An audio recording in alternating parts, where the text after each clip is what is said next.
Vote করে। আপনারা নৈশ কলেজ শুনেছেন না? নাইট কলেজ বাংলাদেশে শেখ হাসিনা চালু করেছেন নাইট ইলেকশন, নৈশ নির্বাচন 2018 সালে। তো শেখ হাসিনা যে নৈশ নির্বাচন করে সেটা তো জনগণের সরকার না, উনি তো জনগণের প্রধানমন্ত্রী না, উনি আওয়ামী লীগের প্রধানমন্ত্রী, উনি যুবলীগের প্রধানমন্ত্রী, উনি ছাত্রলীগের প্রধানমন্ত্রী, জনগণের নির্বাচিত প্রধানমন্ত্রী উনি নন। বন্ধুরা আমার, আমি আপনাদের সবাইকে ধন্যবাদ জানাচ্ছি। আজকে এখানে আসতে আমি মনে করেছিলাম দেশের সামগ্রিক পরিস্থিতি তুলে ধরব, কিন্তু আপনাদের উপর আজকে যে আক্রমণ হয়েছে, এই বর্বরচিত আক্রমণ, এই পৈশাচিক আক্রমণের নিন্দা জানানোর ভাষা আমার নেই।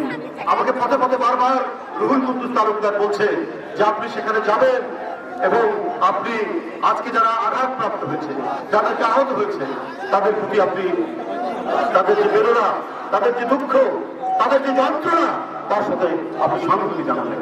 আমরা সেখানে এসেছি, এখানকার নেতৃবৃন্দ এত কিছু আক্রমণ, এত কিছু বর্বরচিত কর্মকাণ্ডকে অতিক্রম করে আজকের এই জনসমাবেশ সফল করার জন্য আমি জেলা বিএনপি এবং বিএনপি সকল অঙ্গ সহযোগী সংগঠনকে আমি আমার ধন্যবাদ জানিয়ে আমার বক্তব্য শেষ করছি। ও 3রা ডিসেম্বর রাজশাহীতে জনসমাবেশ।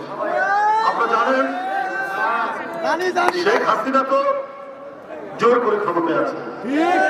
নাটোরের এমপি, উপজেলা চেয়ারম্যান, মেয়র একটাও জনগণের ভোটে নির্বাচিত। আমি বলি জনগণের ভোটে নির্বাচিত আপনারা, বিএনপি জনগণের ভোটে নির্বাচিত, রুহুল কুদ্দুস তালুকদার জনগণের ভোটে নির্বাচিত। কারণ জনগণের সমর্থন তাদের সাথে আছে। কারণ আমি তো এই অঞ্চলেরই ছেলে, রাজশাহী বিশ্ববিদ্যালয়ে পড়াশোনা করেছি।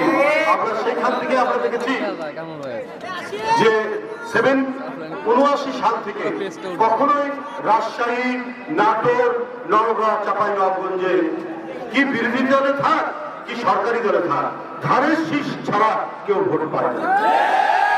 আমার বিশ্বাস দলে দলে লোক, কাতারে কাতারে লোক সমবেত হয়, পথে বাধা নেবে, আমরা ধান খেতের আল ধরে যাবো, আমরা সাইকেল নিয়ে যাবো, আমরা নথিবদ্ধ পরিবহন নিয়ে যাবো, আমরা ভটভটি নিয়ে যাবো। ওরা বাস বাধা দিবে, কিন্তু আমাদের জনস্রোতকে, জনসমুদ্রকে, আমাদের ঢলকে ওরা প্রতিহত করতে পারবে না।